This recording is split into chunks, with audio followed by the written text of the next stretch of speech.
Muchas gracias por su asistencia a este segundo día del Foro Europeo de Derecho Internacional Privado.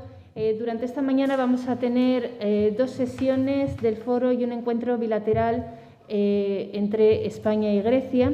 En la primera sesión de esta mañana, la sesión sexta, vamos a hablar de ciudadanía, asilo e inmigración en la Unión Europea. Tenemos con nosotros al profesor Bertrand Ansel, que va a presentar a la profesora Ilaria Petrelli, que nos va a hablar de la protección de los derechos de los menores y el derecho internacional privado. J'ai donc l'honneur, l'avantage, le plaisir de présenter Ilaria Petrelli, que je connais depuis quelque temps. Ilaria Petrelli travaille comme expert dans l'Institut suisse de droit comparé, et notamment pour tout ce qui concerne les affaires de langue italienne, en quelque sorte. Mais elle est diplômée de l'université française comme de l'université italienne. Elle est docteur en droit de l'université Paris II et en même temps docteur de l'université de Padova. Elle a rédigé une thèse sous la direction de Tito Ballarino et sous la mienne également, ce qui lui a permis de séjourner pendant plusieurs années à Paris, où elle ne s'est pas déplu. Depuis, elle a travaillé pour l'université d'Urbino, puisqu'elle est originaire d'Urbino, et elle est passée ensuite en Suisse, à l'Institut suisse de droit comparé, où là aussi elle ne s'est pas déplu apparemment. Elle va nous parler d'un sujet qu'elle connaît très bien, puisque si elle a fait une thèse de doctorat qui concernait la responsabilité patrimoniale, là elle est passée ensuite sur beaucoup d'affaires qui concernaient le droit de la famille. Et notamment, elle s'est intéressée à diverses questions du droit de la famille, pas seulement la protection des enfants du divorce. C'est le sujet qu'elle va aborder ce matin et qui sera ensuite, si l'on peut dire, entouré d'autres questions par les autres intervenants. Bonjour Ilaria. Bonjour et merci beaucoup pour cette présentation. Ça va sans dire que j'aimerais bien être à vos côtés, mais ce sera, on va dire, ce n'est que partie remise, comme on aime dire ici en Suisse. Donc, est-ce que vous m'entendez bien? Oui, enfin, quant à moi, je ne sais pas. D'accord. Alors, très bien. Alors, c'est vraiment un honneur d'être aujourd'hui dans votre forum, dans ce forum de discussion, dont le nom me paraît particulièrement deviné. Ce nom, nous avons l'habitude de l'associer à des endroits litigieux, alors qu'à la base, c'était un lieu où se promener, se rencontrer, échanger. Un lieu donc assez différent pour ses caractéristiques des lieux où actuellement se prépare la législation européenne du droit international privé. Et effectivement, une des raisons pour lesquelles je ne suis aussi pas avec vous, c'est que hier, j'ai passé une journée 9 to 5 avec les commissaires européens lors de la quatrième rencontre du groupe d'experts de la Commission sur la reconnaissance de la filiation. Donc voilà, il y a un règlement qui est en préparation pour faciliter la reconnaissance de la filiation à l'intérieur de l'Union européenne. Et voilà, cette rencontre, comme les précédentes, m'a une fois de plus persuadée de la nécessité de créer des forums et ouverts, spacieux, à l'extérieur, pour que les thèmes qui touchent à l'humanité, des thèmes aussi intimes comme ceux qui concernent les enfants et la croissance des enfants, soient discutés ouvertement avant de rentrer dans les étroits couloirs qui sont parcourus jour après jour par des fonctionnaires désirés de faire plaisir à la hiérarchie. Donc, avec mon collègue Gianpaolo Romano, que vous connaissez bien, que le forum connaît bien, en fait, nous nous trouvons souvent à discuter de ceci, de la nécessité d'humaniser les discours du droit international privé, d'introduire une perspective humaniste. Et ça me touche particulièrement parce que, comme le professeur Ansel l'a dit, je suis j'ai été choyée au berceau de la Renaissance italienne à Urbino. Je vais donc essayer de relire avec vous la réglementation en vigueur, surtout en matière d'enlèvement d'enfants, dans cette perspective. Et voilà, donc le 1er août 2022, entrera en vigueur le règlement Bruxelles des terres. C'est un règlement qui a été voulu aussi pour remédier aux critiques suscitées par son prédécesseur.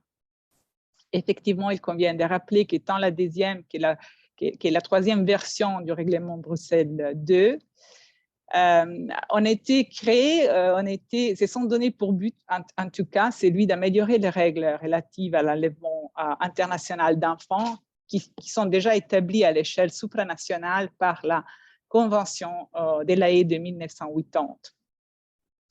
Donc, les problèmes d'assurer une mise en œuvre correcte, efficace de la Convention dans l'intérêt de l'enfant a été porté à l'attention du législateur européen à la suite, par la France notamment, à la suite de la réticence, une réticence avérée par les statistiques, surtout des tribunaux allemands. Il y a plusieurs dans la presse, même dans la presse journalistique, on avait souvent des titres concernant des enfants franco-allemands retenus qui n'arrivaient pas à retourner en France depuis l'Allemagne.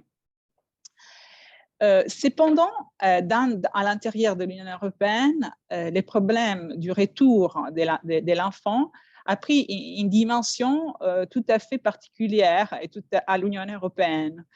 Et il a attiré l'attention, en fait, l'attention du législateur européen s'est focalisée sur la confiance mutuelle entre les États membres proclamée à Tampere en 1999. Cette dimension de la confiance mutuelle a assumé une dimension tellement ample qu'elle a risqué de mettre en ombre parfois les principes de l'intérêt supérieur de l'enfant, comme il a été relevé plusieurs fois par une partie de la doctrine et aussi par la CEDH. Donc, c'est l'intention de donner effet au principe de confiance mutuelle qui explique le renforcement du mécanisme de retour immédiat par les règlements de 1201-2003. En outre, une analogie malheureuse avec les principes de la libre circulation des marchandises a aussi contribué à une tendance à concentrer les pouvoirs des décisions entre les mains du juge de l'État d'origine et donc de lui attribuer une compétence exclusive pour décider sur les sorts de l'enfant. Comme on le sait, cette solution a été mise en œuvre par les renforcements du mécanisme des retours prévus déjà par la Convention de l'Haye et déjà jugée draconienne par les rapports Pérez-Vera qui parlent vraiment d'un mécanisme draconien. Et ça a été encore plus renforcé dans l'article 11, notamment nous avons cet article dans le règlement Bruxelles des bis, cet article 11.4, qui dit que le tribunal de l'État requis ne peut pas refuser les retours d'un enfant, même si on constate que les retours exposeraient l'enfant à des risques, y compris des graves risques, y compris l'exposition à une situation intolérable. Et c'est lorsqu'il est établi que l'État d'origine dans l'État d'origine existe des dispositions adéquates pour assurer la protection de l'enfant après son retour. Mesures qui peuvent concerner notamment des mesures d'éloignement, des mesures qui peuvent être prises aussi, disons, les législateurs européens sont conscients de l'ampleur du problème, surtout de la dimension sexiste du problème lié souvent à des enlèvements, et il a donc adopté un règlement ad hoc qui n'a pas, d'après ce qu'on me dit, eu beaucoup de succès dans la pratique, mais qui est les règlements 606 de 2013, relatif à la reconnaissance mutuelle des mesures de protection en matière civile. Donc, c'est un règlement qui prévoit qu'il est possible de reconnaître immédiatement une mesure de protection ordonnée dans un État membre pour protéger la vie, l'intégrité sexuelle et prévenir la violence, l'intimidation et le harcèlement d'une personne se trouvant dans un autre État membre. Donc, quand il y a un problème de ce genre, en lien avec un enfant enlevé, les législateurs européens a décidé de traiter de manière séparée les questions, donc de garder le mécanisme draconien du règlement Bruxelles des bis, il est maintenu dans le règlement Bruxelles des terres, avec des assouplissements et de traiter par un autre instrument, c'est le règlement 606, la question des mesures de protection. Donc, les règlements Bruxelles des terres reproduit presque à l'identique la disposition de cet article 11, paragraphe 4, à l'article 27, paragraphe 3, selon lesquels aussi, lorsqu'une juridiction envisage de refuser les retours d'un enfant uniquement sur la base du grave risque, de l'article 13, premier alinéa, point B de la Convention de La Haye, elle ne refuse pas les retours de l'enfant si la partie qui demande les retours garantit, en fournissant des éléments de preuve suffisants ou d'une autre manière, que l'enfant, à son retour, il sera protégé. L'État de refuge, en outre, peut prendre des mesures provisoires dans les règlements Bruxelles des terres qui seront reconnues aussi dans l'État d'origine. Et donc, pour accompagner ces retours problématiques de l'enfant.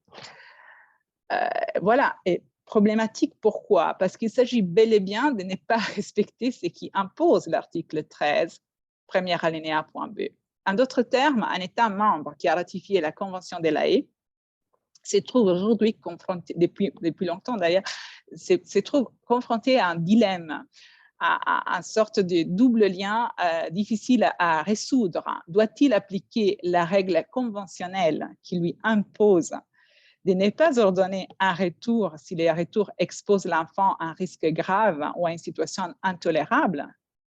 Ou bien doit-il appliquer la règle européenne qui lui impose de mettre en nombre cette crainte et de garder la confiance mutuelle et donc ordonner le retour accompagné par des mesures adéquates?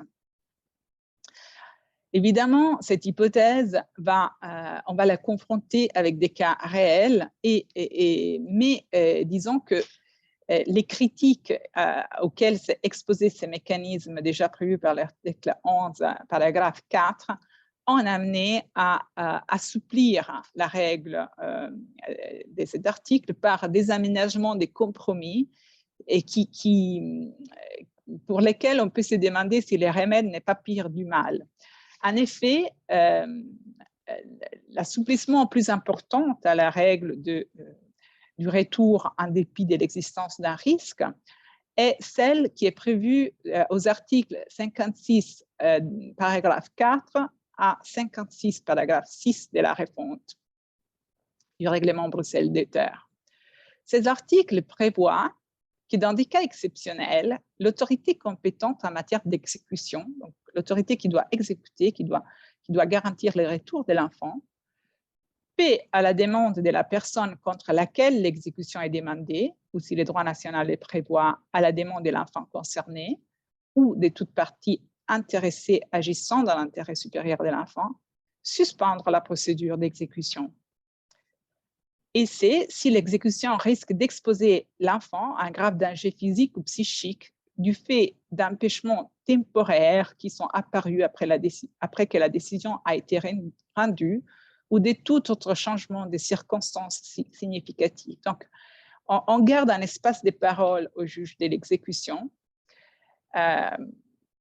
au départ pour des raisons temporaires, mais ces raisons peuvent devenir définitives parce que le paragraphe 6 nous dit que lorsque les dangers visés au paragraphe 4 revêtent un caractère durable, l'autorité compétente en matière d'exécution ou la juridiction peut, sur demande, refuser l'exécution de la décision.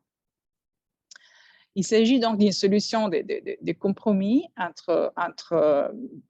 qui explique bien les doubles liens auxquels se trouvent les juges du refuge. Et comme toute solution de compromis, elle risque de compromettre encore plus les problèmes familiales.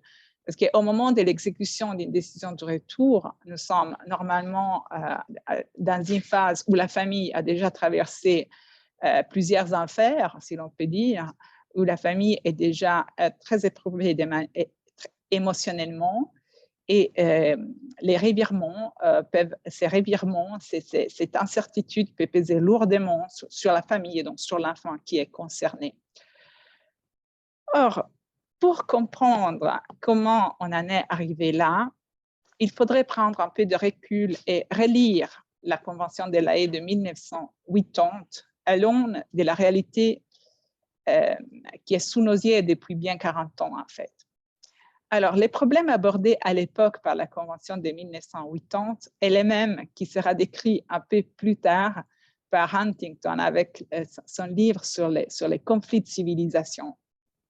On les voit très bien dans les rapports de Pérez Vera qui cite les rapports préliminaires de Adair Dyer et une recommandation du Conseil de l'Europe qui nous dit les enfants ne doivent pas être considérés comme la propriété de leurs parents. Et donc, l'objectif qui se donne la Convention dès le début est d'éviter que l'enfant subisse les bouleversements soudains de sa stabilité, la perte traumatisante du contact avec les parents qui a été responsable de son éducation, l'incertitude et la frustration découlant de la nécessité de s'adapter à une langue inconnue, à des conditions culturelles inconnues et à des enseignants et des parents inconnus.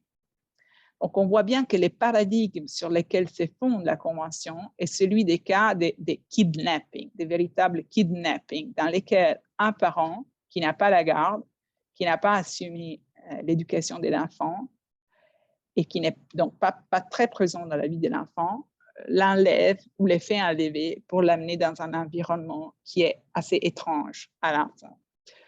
Donc, on peut imaginer des cas qu'il s'agisse des cas stéréotypés, mais ce sont des cas qui, encore aujourd'hui, interviennent. Je suis basée en Suisse. La Suisse a été profondément choquée, notamment par l'ordre d'une juridiction qui avait autorisé un voyage en Égypte en dépit de l'existence d'un réel danger d'enlèvement qui après a eu effectivement lieu et en dépit du fait que l'Égypte n'a pas ratifié la Convention de La Haye. Donc, il n'est pas contraint par ces règles.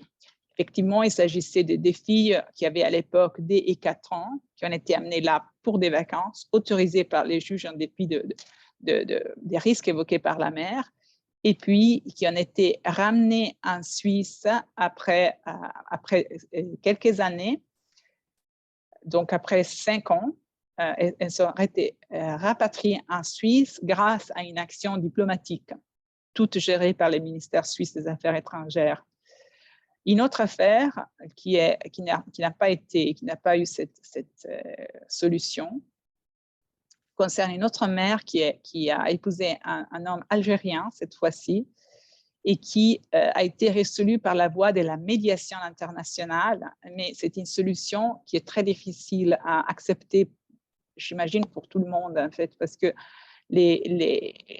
grâce à cette solution, la mère arrive encore à voir des filles, mais de manière séparée. Donc, ce qui intervient, c'est que les filles viennent passer les vacances en Suisse, mais l'une après l'autre. Parce que le père sait très bien que si les filles arrivaient ensemble en Suisse, elles seraient retenues en Suisse, elles ne seraient pas renvoyées en Algérie comme ils souhaitent, en fait, où ils souhaitent les grandir. Derrière ces cas, donc, il y a, comme évoqué, un conflit culturel et qui concerne le conflit de civilisation. Celui-ci a fait l'objet d'études approfondies en France par des professeurs libanaises, notamment Madame Marie-Claude Najim, Madame Lena Ganagé et bien d'autres personnes, qui nous expliquent que dans la plupart des pays de tradition islamique, la famille a une structure assez rigide, qui correspond d'ailleurs à des structures qui existaient aussi dans les cultures judéo-chrétiennes, comme on les appelle, et qui est assez hiérarchique, où on a un chef de famille qui est le mari, et qui a des devoirs et des droits vis-à-vis des personnes qui lui sont subordonnées. C'est une structure qui explique logiquement nombreuses institutions du droit musulman, comme la répudiation, la succession. On concentre les finances sur la production de la richesse sur l'homme. La femme garde, c'est bien, garde sa dot que le mari lui donne au moment du mariage, au moment du divorce aussi.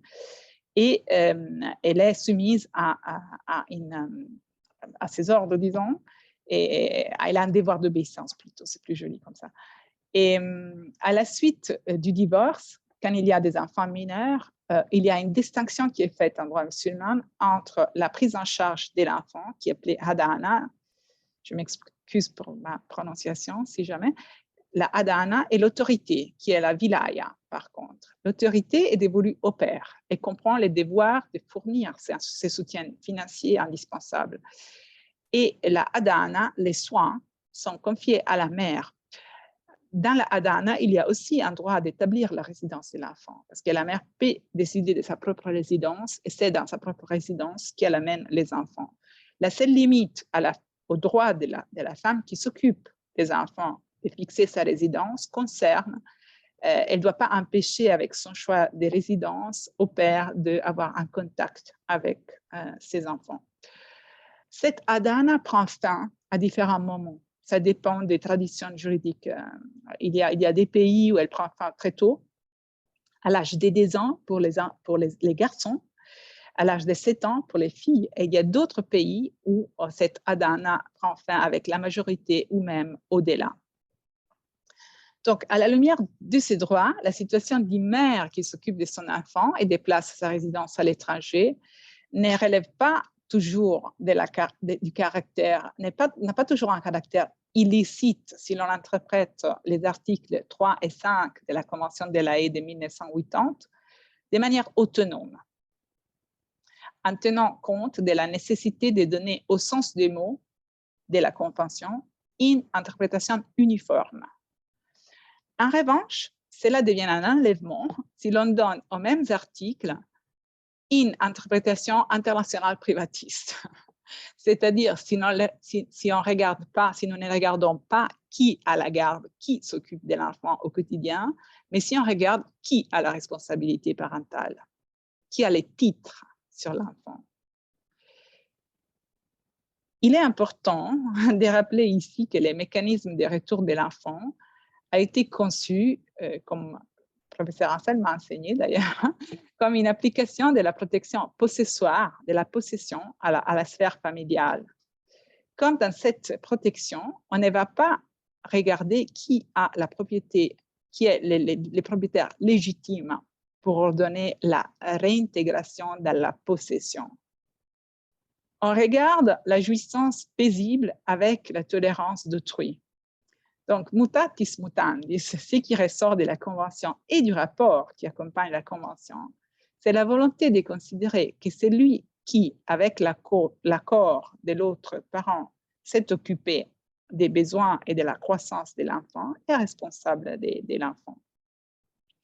C'est la jurisprudence, notamment la jurisprudence américaine, qui a renversé, qui a changé cette interprétation et qui a déplacé les débats avant focalisés sur la déstabilisation de l'environnement de l'enfant, sur l'idée qu'il fallait plutôt rechercher lesquels ou qui, voire les deux, a les droits d'établir la résidence de l'enfant. Et donc, maintenant, on discute et on a changé, même en Suisse, la législation, parce qu'il fallait que de la loi nationale, il ressort clairement qui a les droits d'établir la résidence de l'enfant, parce que c'est sur les droits d'établir la résidence de l'enfant qui se joue les caractères licites ou illicites de l'enlèvement.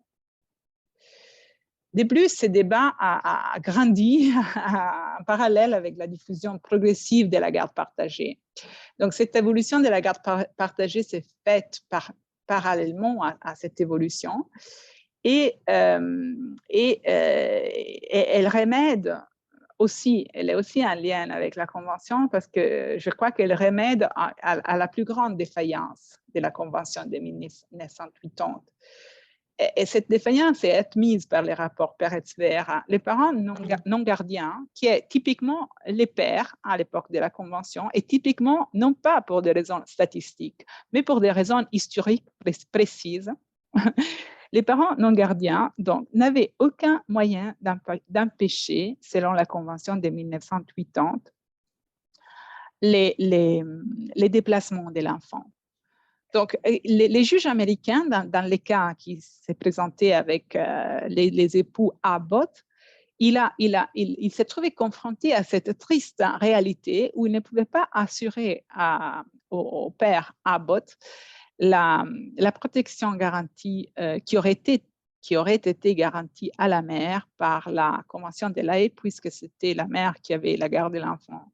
C'était un enfant qui grandissait au Chili de manière accidentelle, comme conséquence de la liberté de mouvement pour chercher du travail. Moi aussi, je bénéficie de cette liberté. Et puis, comme le professeur l'a dit, je me suis installée en Suisse, je me plais en Suisse.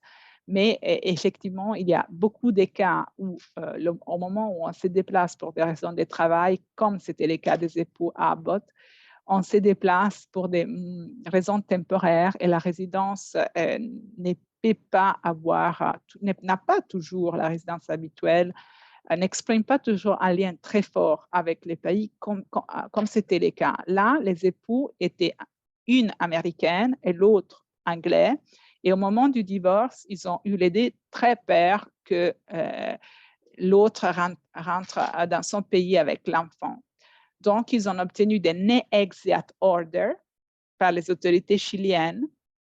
Et c'est ce ne-exit order, donc un ordre de ne pas sortir de la juridiction qui a été interprété par la Cour américaine du Texas comme un garde.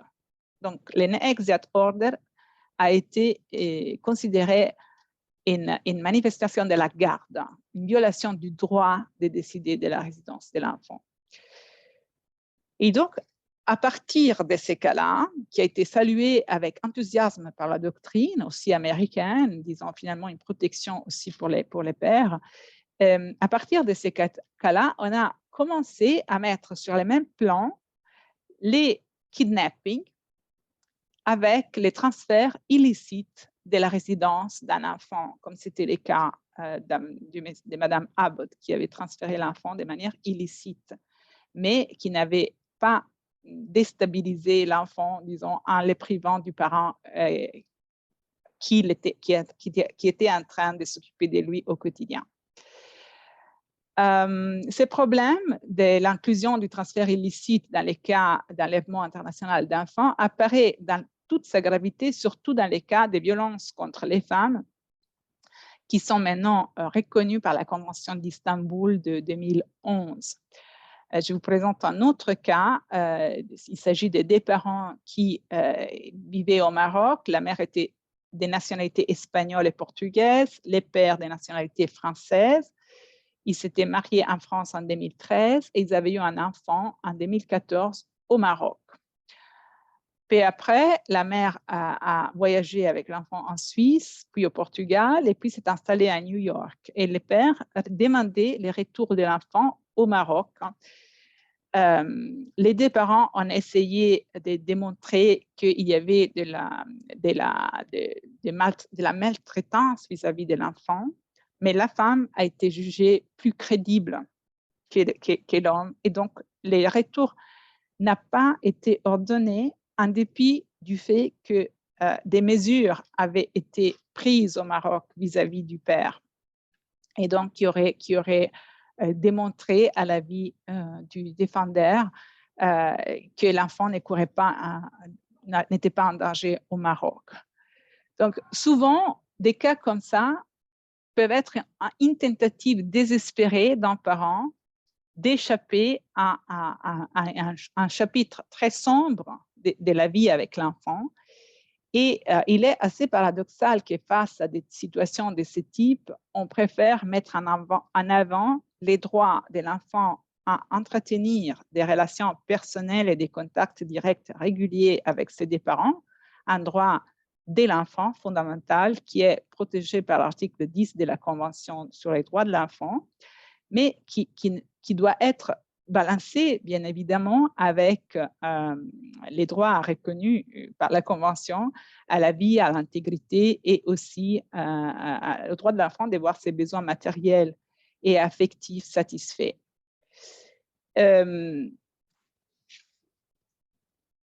Alors, je vois que le temps... une raison, je vais poser brièvement un autre cas avant d'arriver aux conclusions. Évidemment, le problème principal consiste à éviter que l'article 13, premier alinéa, lettre B, soit utilisé de manière prétextueuse, comme il a été le cas dans une autre espèce, celle d'un enfant de nationalité anglaise qui habitait en Angleterre avec une mère russe. Et il s'agit d'un cas d'enlèvement de cet enfant vers la Russie où la mère a eu gain de cause. Elle a réussi à garder l'enfant en Russie. Les autorités russes n'ont pas ordonné le retour de l'enfant en Angleterre. Et cette disposition, cette décision ont été jugées contraires par la CDH, à la Convention européenne, à l'article 8 de la Convention européenne des droits de l'homme, parce qu'effectivement, là, il a suffi à la mère de simplement alléguer l'article 13, premier alinéa, lettre B, pour échapper à l'ordre des retours. Ce qui est évidemment contraire même à l'esprit de la Convention de 1980. Donc, l'utilisation abusive de cet article ne doit pas faire penser que cet article est mauvais en soi. Il faut juste, comme nous le rappelle la Cour de Strasbourg, qu'il soit appliqué de manière correcte. La Cour européenne des droits de l'homme dit effectivement l'intérêt de l'enfant à dévoler. Une partie comporte le maintien des liens de l'enfant avec sa famille. L'autre partie concerne son développement dans un environnement sain. Donc, cette balance n'est pas toujours facile à assurer. Elle doit être faite au cas par cas, mais elle doit tenir compte aussi des circonstances concrètes et du problème historique de plus en plus étudié et puis avec profit de la violence sexiste et machiste, surtout grâce aux contributions espagnoles, notamment dans ces domaines. Je vais conclure avec une citation de la Cour de cassation italienne qui a récemment souligné dans un autre contexte que l'intérêt supérieur de l'enfant ne peut jamais être le résultat d'une appréciation abstraite, mais doit se fonder sur une évaluation concrète des événements qui les concernent, avec une référence particulière aux effets des ordres prononcés et qui vont affecter l'intégralité de la vie de l'enfant, et la nécessité de son développement harmonieux d'un point de vue psychologique, affectif, éducatif et social. Il est donc crucial de prendre au sérieux toute allégation relative à des comportements violents et abusifs habituels d'un père à l'égard de la mère, des membres de sa famille, surtout si ces comportements sont les résultats d'un modèle culturel des relations entre les sexes. Par ailleurs, il semble vraiment important, étant donné les caractères culturels du conflit, de continuer de développer un dialogue et prendre surtout entre les parents tout d'abord, mais aussi à l'échelle supranationale, parce qu'il faut aussi prendre en considération la souffrance de deux parents, trop facilement montrés du doigt et blâmés comme des parents qui ne s'occupent pas suffisamment bien de leurs enfants, alors qu'ils sont tous les deux victimes des problèmes sociaux et culturels plus grands qu'eux, qui les dépassent et qui ont besoin d'un accompagnement spécifique plutôt que de savoir qui a tort et qui a raison. Merci beaucoup. Bien, c'est nous qui te remercions, Hilaria, pour cet exposé plein d'humanité. Tu as évoqué à plusieurs reprises et de façon précise, approfondie, cette convention de 1980 et cette référence à l'intérêt supérieur de l'enfant. Ça m'a rappelé que l'un des ouvriers, si l'on peut dire, de la conférence, Georges Drose, m'avait dit à l'époque qu'ils avaient introduit cette référence à l'intérêt supérieur de l'enfant et à la Convention sur les droits de l'enfant.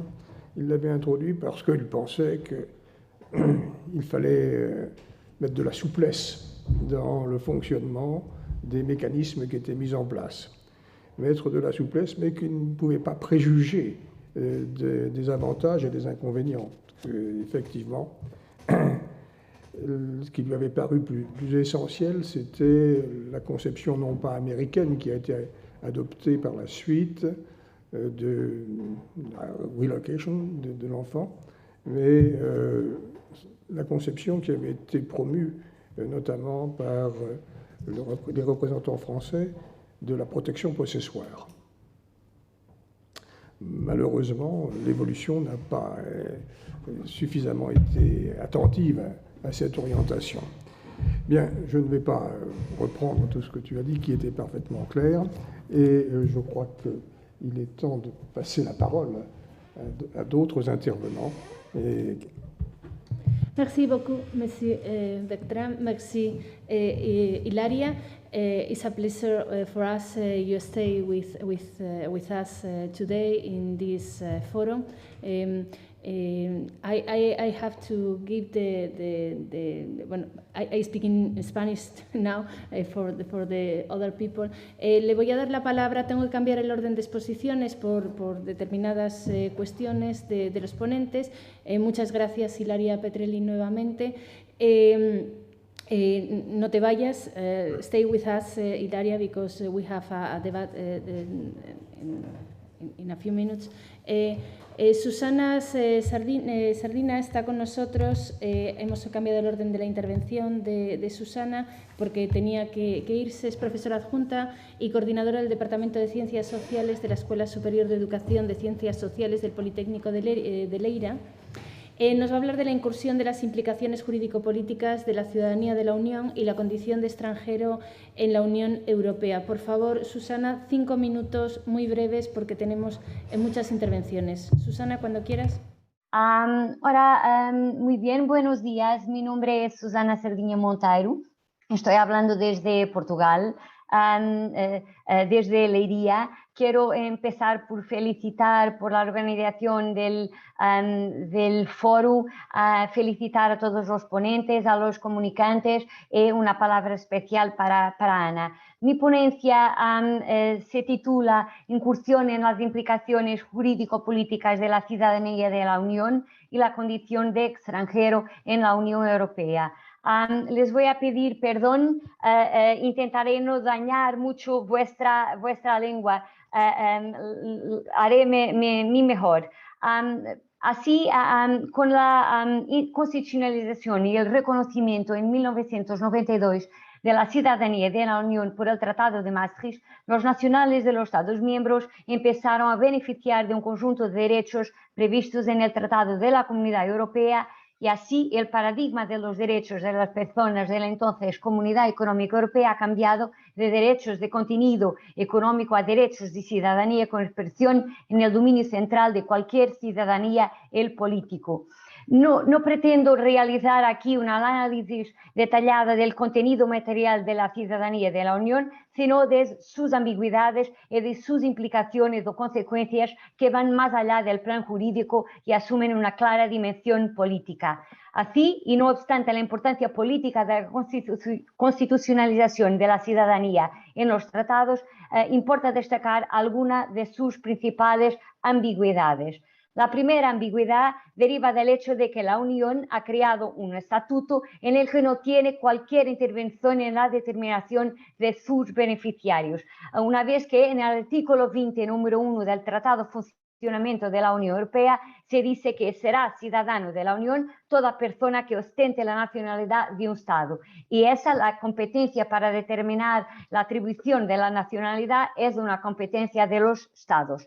Ambigüedad resultante del listado de los derechos de los ciudadanos de la Unión Europea, un listado de derechos de contenido restringido, contenido limitado y que se sitúa en el medio camino entre la novedad y la sola confirmación de los derechos preexistentes. Ambigüedad en la medida en que la aplicación de muchos derechos está sujeta a imposición de límites y derogaciones, incluso a la aplicación de las reglas del trato nacional.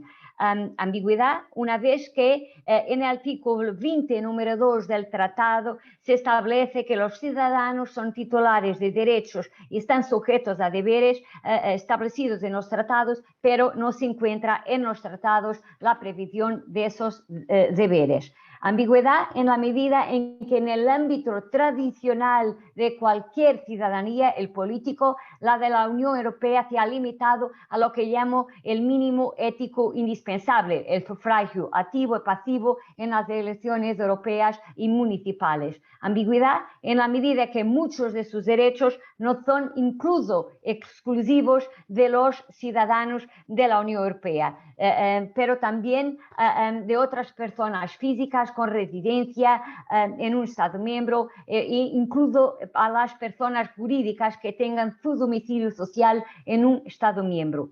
Ambigüedad porque constituyendo el carácter evolutivo, la cláusula evolutiva con la extensión de los derechos, la extensión progresiva de los derechos que permite no solo profundizar los derechos existentes, pero incluso crear nuevos derechos, y siendo, repito, este carácter evolutivo una de las características identitarias de este estatuto, la verdad es que hasta hoy pocas han sido en el transcurso de casi 30 años desde su creación los cambios introducidos. Destacamos aquí en el Tratado de Ámsterdam con el objetivo del refuerzo de la transparencia de la Unión, los derechos de los ciudadanos a dirigirse por escrito a una institución u organismo de la Unión y recibir una contestación en esa misma lengua, y en el Tratado de Lisboa el refuerzo de la participación con el objetivo del refuerzo de participación democrática de los ciudadanos y el derecho de iniciativa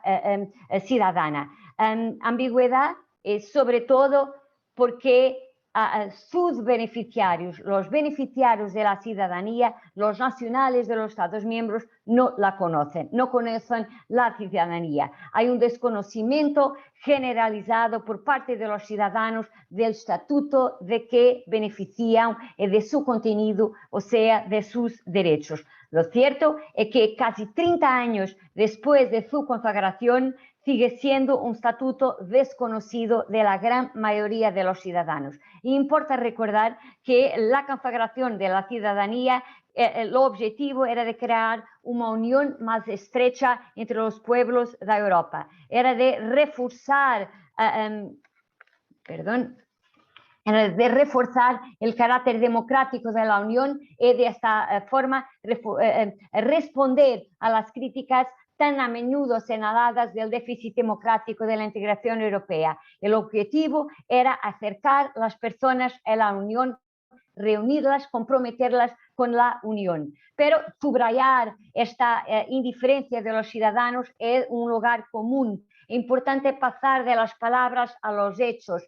Para tal, importa implementar medidas concretas para aproximar la unión de los ciudadanos, para que haga una interiorización de sus derechos y de su lugar de los ciudadanos en este proceso. Importa centrar la unión en el proceso, en las personas, sensibilizando sus derechos y sus deberes. Hoy, más que nunca, en medio de una pandemia, es importante centrar la unión en las personas. Y creemos que para tal importa empezar por la difusión de la información, con la educación y con el conocimiento. Por fin, subrayamos la ambigüedad derivada del hecho de que la asignatura de este estatuto con base en la nacionalidad estatal excluye del círculo de sus beneficiarios a todos aquellos que no tienen este vínculo con uno de los 27 Estados miembros. Muchos de los cuales esas personas nunca han conocido otro país como lo suyo. Estoy hablando de los nacionales de estados terceros. Centrando atención en estas dos, y voy a terminar en estas dos últimas ambigüedades, la indiferencia de los ciudadanos y la exclusión, el impacto en los nacionales de terceros países. Importa decir que la Unión Europea, la ciudadanía de la Unión, constituye a la vez un factor de unión y un factor de exclusión. Unión para los nacionales de los Estados miembros y exclusión para los nacionales de terceros países. En realidad, la ciudadanía de la Unión es un elemento de unidad, de cohesión, de implementación de un sentimiento de identidad común. pero la verdad es que este sentimiento no se decreta por mera imposición legal, sino que resulta de su interiorización. Y como hemos hablado, importa actuar para aproximar la Unión a sus ciudadanos. Por otro lado, la ciudadanía, como cualquier otra ciudadanía, constituye un factor de exclusión en la medida en que deja de fuera de sus beneficiarios a todos aquellos que no tienen el mencionado vínculo con uno de los estados, o sea, la nacionalidad. Una de las consecuencias que no podemos dejar de señalar es que la creación de la ciudadanía de la Unión ha operado un cambio de entendimiento entre los conceptos de nacional y extranjero por referencia al ordenamiento de la Unión. La verdad es que el léxico europeo ha cambiado radicalmente en lo que respecta a la dicotomía entre nacionales y extranjeros. Los extranjeros son así los nacionales de terceros países y no los nacionales de otros Estados miembros. Para comprobarlo, deberemos tener en cuenta las normas relacionadas con el derecho de asilo y averiguar si, según ellas, los ciudadanos de la Unión pueden ser considerados refugiados en otros Estados miembros y si pueden allí solicitar una demanda de asilo. La verdad es que no. Los Estados miembros son países considerados seguros y el demandante de asilo es el nacional de un país tercero. Pero las consecuencias van mucho más allá de una simple cuestión terminológica. Estoy terminando. Es el último slide. Decirles que el camino seguido por la Unión para promover la integración de los nacionales de terceros países ha sido no el de cambiar el presupuesto que determina la atribución de la ciudadanía, o sea, cambiar la nacionalidad estatal por la residencia, pero crear un estatuto de residente de larga duración y reducir así la discrepancia entre los nacionales de los estados y los nacionales de países terceros. Así es un reconocimiento con la adopción, por ejemplo, de la Directiva 2003-109, un final del reconocimiento por parte de los Estados miembros del papel que estos extranjeros asumen para la Unión. Muchos de esos nacionales de países terceros están perfectamente integrados social, económica, cultural, incluso políticamente en el territorio de la Unión. Muchas gracias por todo, muchas gracias por haberme aquí. Estoy disponible para todo lo que entiendan. Gracias. Muchas gracias. Le ruego, por favor, a los demás comunicantes que se ciñan al tiempo, porque si no vamos a tener escasos minutos para el debate. Tenemos con nosotros a Manuel Medina. Manuel Medina, tenemos el honor de tenerlo aquí, que ha venido desde Canarias, es profesor honorífico de la Universidad Complutense y nos va a hablar de los menores no acompañados en la regulación de la inmigración por la Unión Europea, que es un problema que tenemos ahora mismo en determinados países de la Unión. Cuando quieras, Manuel. Sí, ¿lo has dicho? Bueno, vamos a ver. Bueno, el tema es un tema vivo, no es un tema académico, es un tema vivo. Concretamente yo mientras lo estaba escribiendo mi proyecto de comunicación, pues estaban ocurriendo cosas. Por ejemplo, que Canarias, el gobierno canario, tenía la tutela de 2.700 menores no acompañados. Y las comunidades autónomas españolas habían mostrado su propósito de colaborar. Frente a estos 2.700 menores no acompañados, las comunidades autónomas estaban dispuestas a aceptar 170 menores no acompañados. Concretamente, por ejemplo, Castilla y León aceptaba 10 menores no acompañados. Es decir, la protección al menor, tal como se ha ido desarrollando en España con el Estado de las Autonomías, se convierte en una carga importante desde el punto de vista financiero y además con consecuencias políticas importantes sobre esa comunidad, y al desaparecer, diríamos, la tutela del Estado español como consecuencia de la delegación a las comunidades autónomas, pues los menores no acompañados son carga de la comunidad autónoma, lo cual supone un coste no solo económico, sino además una carga política importante. A mí me encanta leer la Declaración Original de Derechos del Niño, la de la Sociedad de Naciones, hecha por gente con muy buenas intenciones, y la idea es que, en efecto, el menor es pertenece a la humanidad, o sea, todo menor es pertenencia nuestra. Pero la realidad se ha encontrado con, por ejemplo, de la Unión Europea, la norma realmente vinculante en la Unión Europea es la Directiva Retorno del año 2008, que obliga a la devolución de las personas que se encuentren en situación irregular dentro de ese territorio. Es cierto que esa Directiva Retorno contiene una excepción para los menores no acompañados en el artículo 10, en virtud del cual, antes de expulsar del territorio de un Estado miembro a un menor no acompañado, las autoridades del Estado miembro se cerciorarán de que será entregado a un miembro de su familia, a un tutor designado o a unos servicios de acogida adecuados en el Estado de retorno. Esto es muy fácil de decir en teoría, pero ¿qué ocurre en la práctica? Tenemos un acuerdo hispano-marroquí del año 2007 que hasta hace poco tiempo ni siquiera se había intentado aplicar, en virtud del cual Marruecos aceptaba la devolución de los menores no acompañados. He tenido una pequeña discusión previa con la directora de este debate y la cuestión es que en este momento esta solución de la entrega a Marruecos está cuestionada, sobre todo a raíz de la irrupción en Ceuta de un gran número de menores no acompañados, que las familias pues no están dispuestas a recogerlos o los niños no quieren ir con ellos. Y el gobierno español trató de hacerlo y en este momento se encuentra con dificultades judiciales por parte de las autoridades judiciales españolas que consideran que las autoridades españolas no están... Y al decir autoridades españolas me refiero tanto a las del Estado español como a las de la Ciudad Autónoma de Ceuta, ya que hay una especie de acuerdo entre las dos, pero frente a esto las personas que piden la garantía de los derechos fundamentales dicen que no, con lo cual nos encontramos con un problema real. Es decir, la teoría de la protección de los menores no acompañados se encuentra con enormes dificultades desde el punto de vista jurídico, ya que es un ordenamiento incompleto. O sea, un ordenamiento que por un lado impone el retorno, que acepta la garantía de una excepción que supone para la entrega del menor a los países de origen, a instituciones familiares o algo parecido, y la realidad de que se trata de muy difícil de conseguir. Para mí resulta significativa la sentencia del Tribunal de Justicia en el asunto TQ, que es una sentencia de 14 de enero del 2021, en el que se planteaba una sentencia relativa a una cuestión holandesa, el Tribunal de Primera Instancia de La Haya, en el que se trataba del retorno de un inmigrante con una normativa holandesa que ponía ciertas condiciones. No tengo tiempo de exponer la sentencia, pero ahí tienen ustedes algún aspecto de las dificultades prácticas que tiene desde el punto de vista jurídico.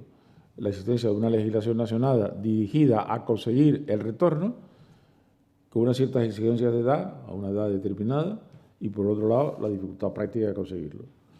El tema, en definitiva, es que la idea de que la protección del menor se obtiene a través de la protección de las personas que protegen al menor, al final el régimen de protección a la infancia en la jurisprudencia del Tribunal de Justicia se ha convertido en un instrumento para ampliar la protección de los protectores, de forma que la forma de una persona que va a ser expulsada de la Unión Europea, tengo mucha jurisprudencia sobre este tema, pero no voy a exponerla en este momento, es precisamente tener un menor dependiente de él.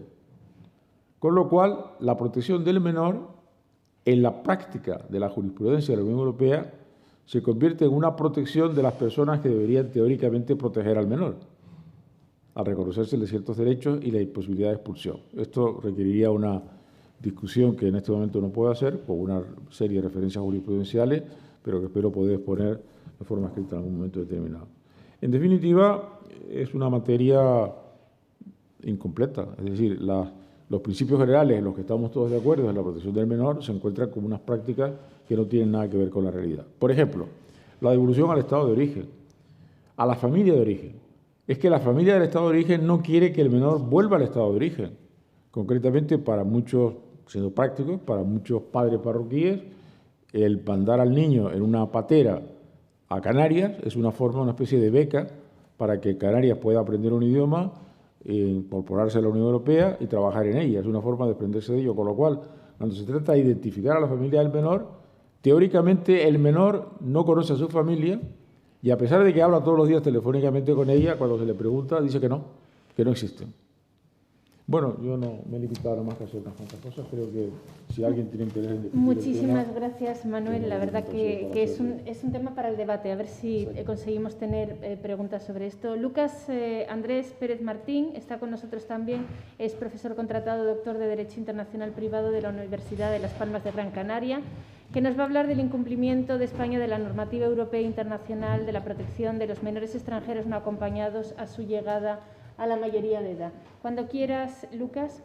Bien, muchísimas gracias a los organizadores del Congreso por el trabajo que supone y también a la directora Ana Fernández por su hospitalidad y por haber aceptado la comunicación y además haberme permitido poder estar aquí y compartir esta mesa con mi maestro, el profesor Medina Ortega. En la comunicación intento reflexionar sobre el incumplimiento de España de las obligaciones internacionales a las que ha asumido precisamente en relación a los niños y niñas migrantes no acompañados. Lo llamaremos MENA, aunque no es el término formalmente más correcto, que suponen en un congreso para el desarrollo sostenible y la globalización un verdadero problema en la desprotección que sufren 12.000 niños que están especialmente necesitados de protección en España.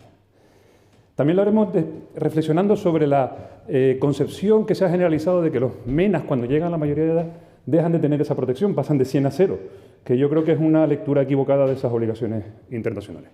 Si acudimos a los tratados internacionales más destacados, más esenciales, la Convención de Derechos del Niño del 89 establece en su artículo 3 que en las decisiones sobre los MENAs todas las autoridades tienen que tener en cuenta siempre en todas y cada una de sus decisiones el interés superior del menor. Pero también habla de la necesidad de formarles y de tener especial cuidado con los menores que están fuera de su entorno familiar. Lo mismo señala el artículo 3 del Tratado de la Unión Europea, que establece la obligación de la Unión de proteger a todos los menores que se encuentren en cualquier Estado en la Unión, y también el artículo 24.2 de la Carta de Derechos Fundamentales. ¿Cómo desarrollamos el interés superior del menor en el caso de los MENA? Acudamos a otro documento de soft law o desarrollo de cómo se debe plasmar ese interés. La Comisión de Derechos del Niño de la ONU, el Comité de Derechos del Niño, establece en su observación general sexta de 2005 que en el caso de los MENA específicos, además de que regula muchas más cosas, los Estados deberán llevar a cabo procedimientos ágiles y eficaces para lograr su documentación y su regularidad y con eso su desarrollo en los Estados en los que estén. En la observación general 20 de 2016 se habla de los adolescentes de 10 a 18 años y se incide claramente en la necesidad de su formación de cara a que puedan obtener las herramientas suficientes para llegar a la mayoría de edad. Lo mismo señala el Pacto Mundial sobre Migraciones Seguras de 2018, que incide en que los menores tienen que tener documentación acordada a su situación y además estar informados de todos los procedimientos. Y lo mismo ha dicho la Unión Europea en sus planes de acción de 2010 y 2017, insistiendo claramente en que los Estados miembros no siempre lo cumplen. El mismo principio de documentación y de formación y de llegada a la mayoría de edad establece en el Pacto de Migraciones de 2018 y, por último, en la resolución del Parlamento Europeo de marzo de 2021.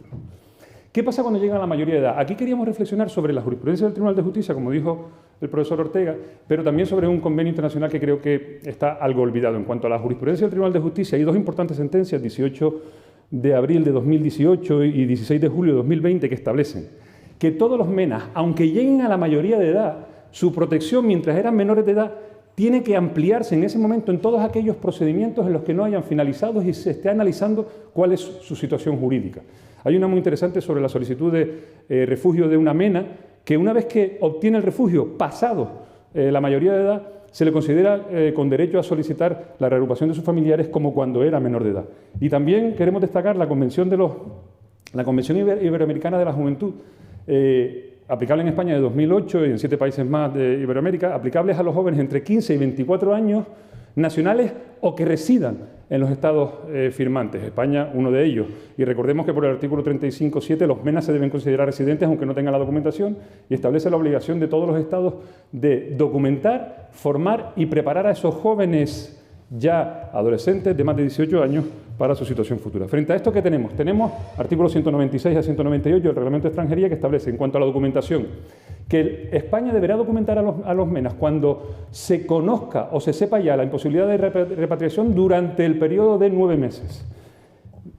conocer la repatriación, conseguir documentarlos con la dificultad que tenemos con los consulados, y ese periodo de espera de 9 meses provoca una situación de impasse más o menos de un año, y recordemos que el 80% de los MENAs que llegan a España tienen 16 años.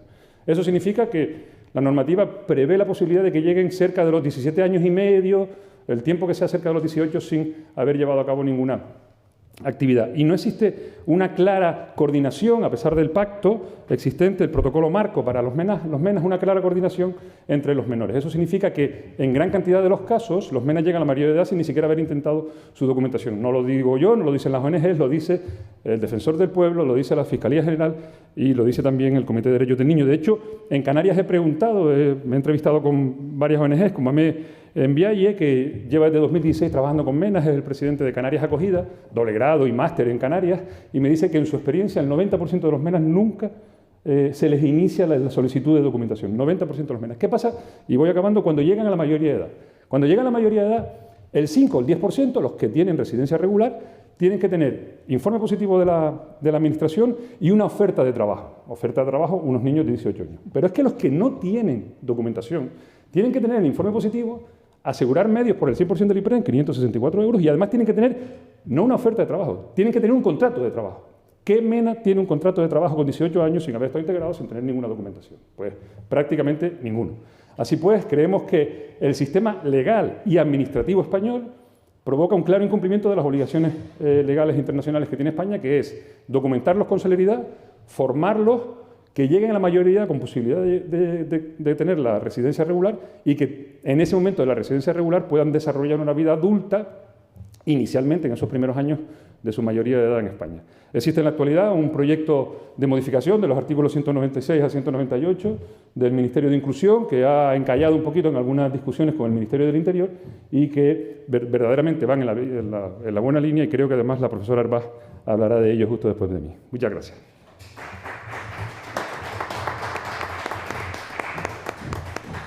Muchas gracias, Lucas. La verdad que es un tema muy interesante y que esperemos tener varias preguntas para debatir. La siguiente comunicante no se encuentra con nosotros, no ha podido venir, Begoña Eras, lo siento, así que bueno, si eso a lo mejor el debate. María Jesús Sánchez Cano, por favor, profesora de Derecho Internacional Privado de la Universidad San Jorge, y Romina Santillán Santa Cruz. Por favor, 5 minutos para hablar de los menores aragoneses y doble nacionalidad, cuestiones problemáticas en torno a su capacidad en el derecho internacional privado. Le ruego, por favor, concisión, 5 minutos, porque si no, no nos va a dar tiempo a nada. Muchas gracias, cuando quieran. Vale, de acuerdo. Agradecer al comité científico que haya seleccionado nuestra comunicación conjunta con la profesora Romina Santillán, y ya entrando en materia, pues debemos señalar que el estudio de la capacidad de los menores en el derecho internacional privado español permite advertir un problema de hondo calado cuando se suma a él el componente de la doble nacionalidad. Una cuestión que además se agrava si se inserta en esta ecuación la denominada vecindad civil, en este caso la aragonesa. La ausencia de instrumentos internacionales específicos sobre esta cuestión pues nos lleva a recurrir a nuestras normas de conflicto del Código Civil.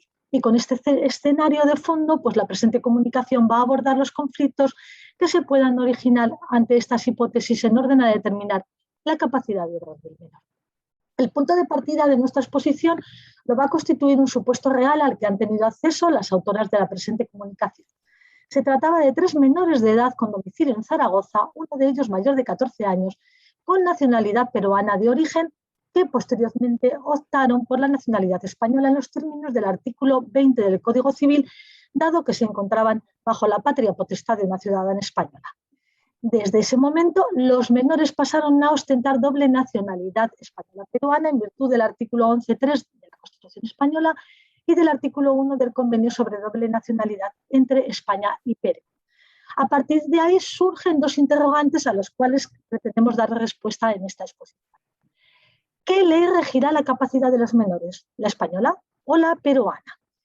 De otra parte, en el caso de que nuestra norma de conflicto designe la ley española como aplicable a la capacidad de los menores, a la vista de que España es un Estado plurilegislativo, ¿cuál de los ordenamientos jurídicos que coexisten en nuestro país operará para gobernar la cuestión? Para dar respuesta a la primera de las preguntas formuladas, hay que realizar una interpretación conjunta de los artículos 9.1 y 9.9 del Código Civil. El primero de los preceptos invocados regula la capacidad de las personas físicas remitiéndose a la ley nacional del sujeto, sin dar respuesta a los supuestos de doble nacionalidad. A estos efectos, en el caso que nos ocupa, el artículo 991 nos deriva lo dispuesto en el convenio hispano-peruano antes citado, de cuyo artículo 3 se desprende que debe prevalecer la nacionalidad coincidente con el domicilio de los menores, que en el presente caso sería la nacionalidad española. De todo ello se concluye que la ley rectora de la capacidad de nuestros menores sería entonces la española.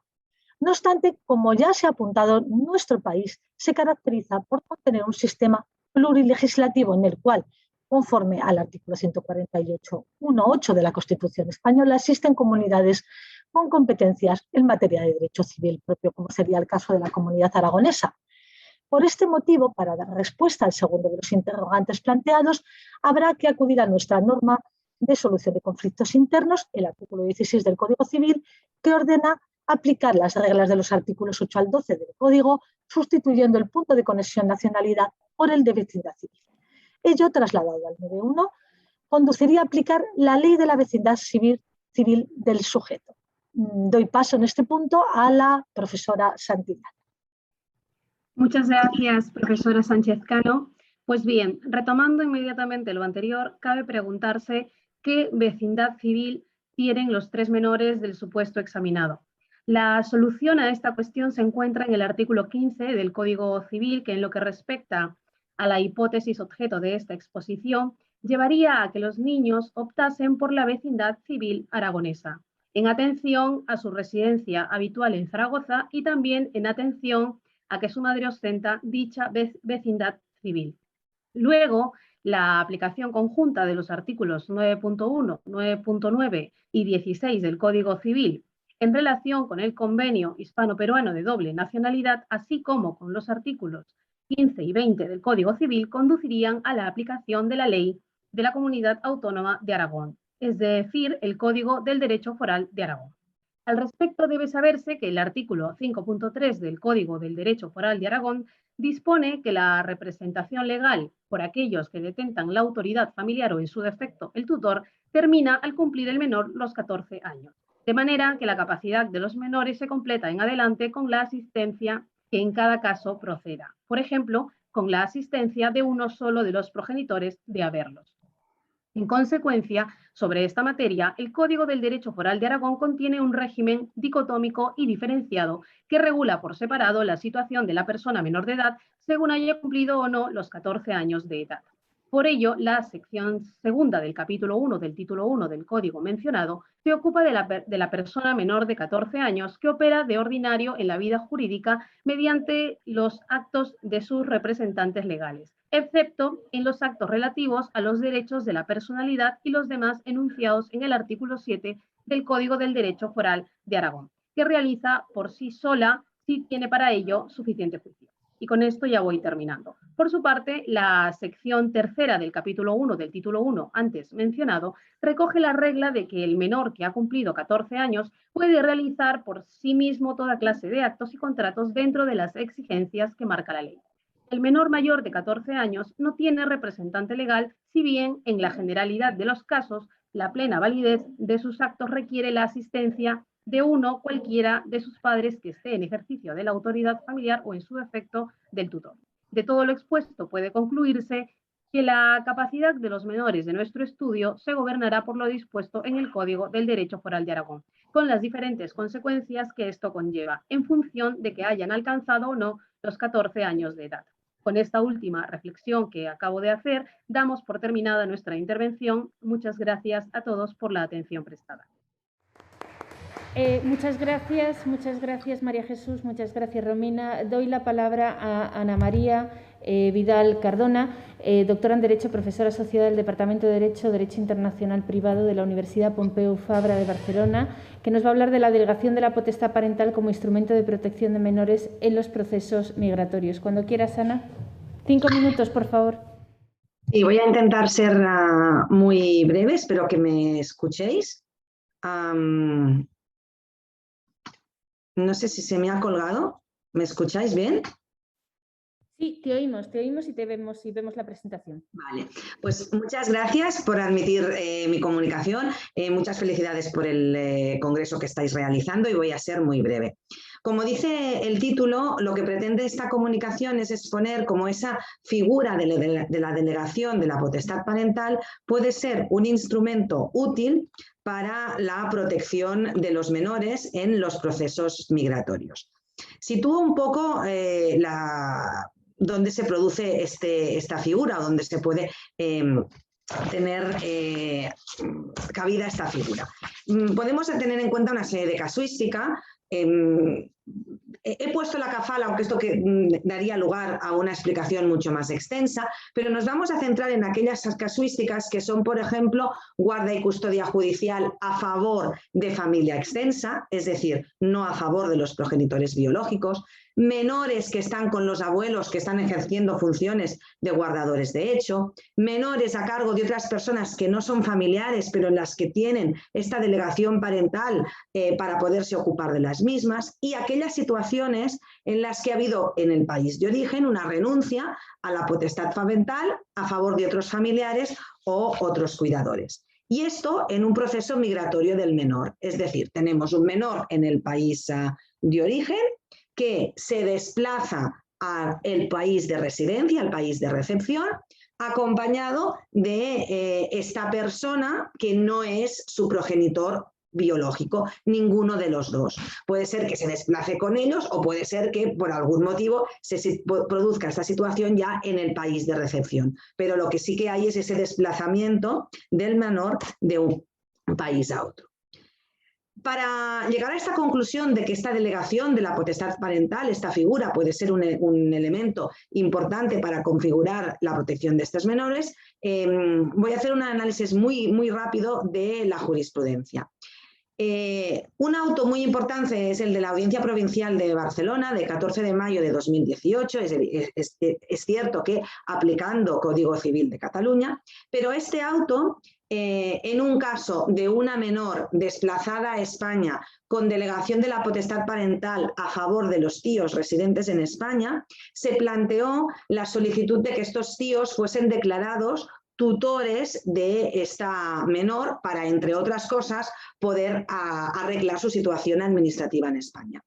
El juzgado de instancia declaró que eran guardadores de hecho con funciones tutelares, pero sin especificar estas funciones tutelares si incluían la representación legal, un elemento fundamental a los efectos de la obtención, por ejemplo, del permiso de residencia.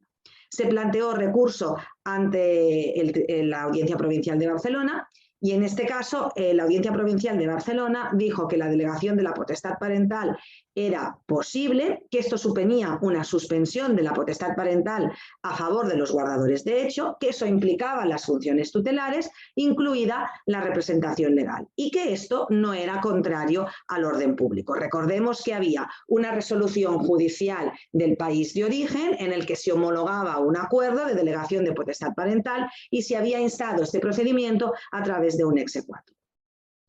La misma situación tiene acceso, ahora sí, en un proceso propiamente de extranjería, en la que se solicita una reagrupación familiar de un menor cuya madre ha fallecido y cuyo padre biológico no se ocupa del mismo.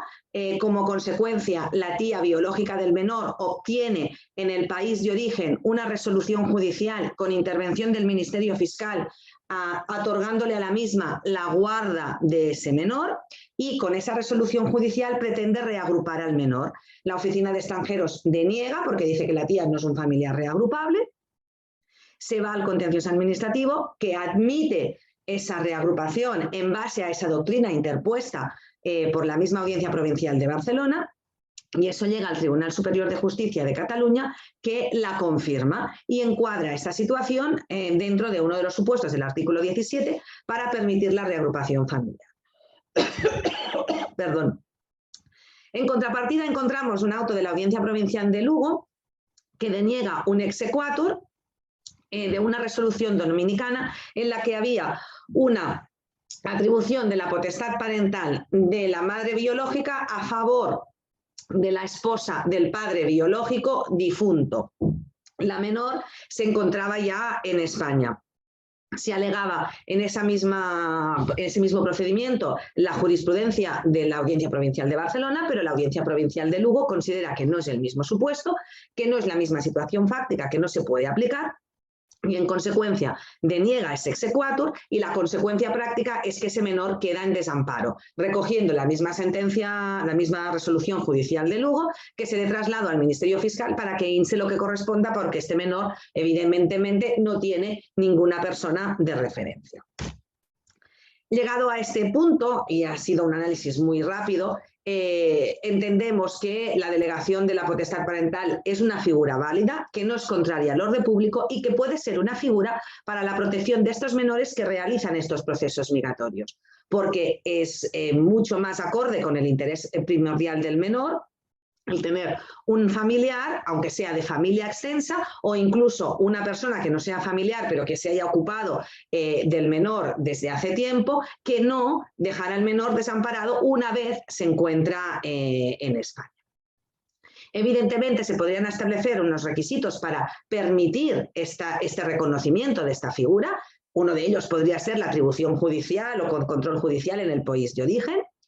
De las figuras que nos lleguen se debería realizar una calificación funcional, es decir, ver realmente qué se está haciendo con esta figura en el país de origen, si es una atribución, si es una dejación de la potestad parental o simplemente es una delegación, como ocurría en el caso de la Audiencia Provincial de Barcelona.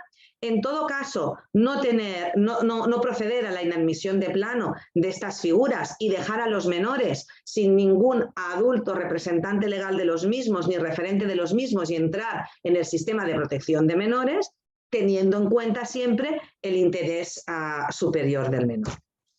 Muchas gracias.